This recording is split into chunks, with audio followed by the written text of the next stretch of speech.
So I had a viewer question regarding the Russians moving into another country once they have occupied the nation of Ukraine, at least most of Ukraine.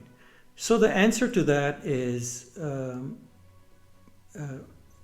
relatively simple. It's not a very difficult thing to ascertain when you study what the Russians have done so far, and since pre-invasion and then during the invasion.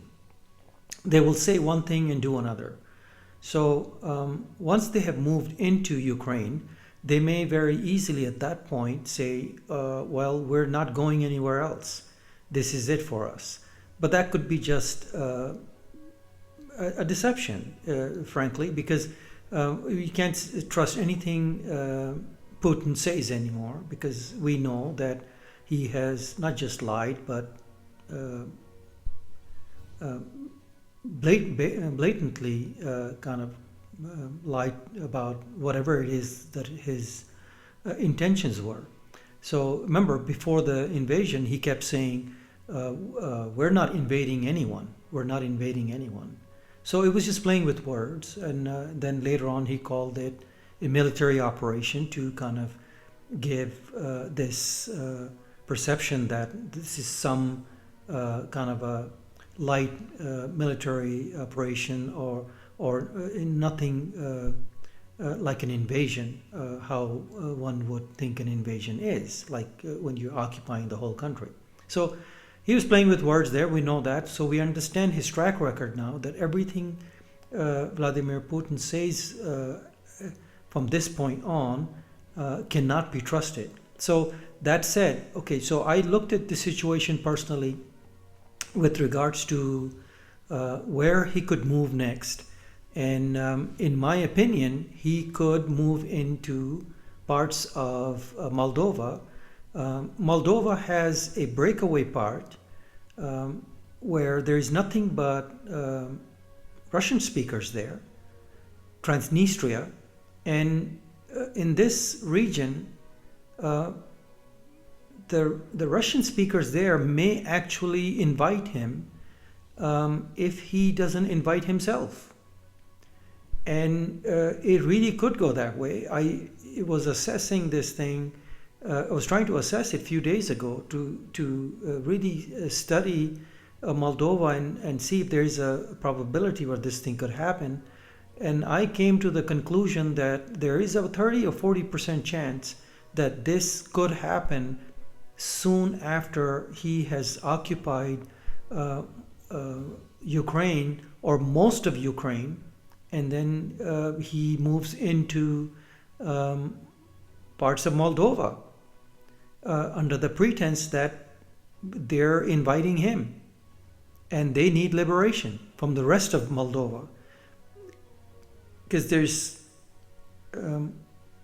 some understanding there that the Russian speakers there in Moldova do not get along with their neighbors who are non-Russian. So you can never rule it out, but everything has changed ever since he went into Ukraine.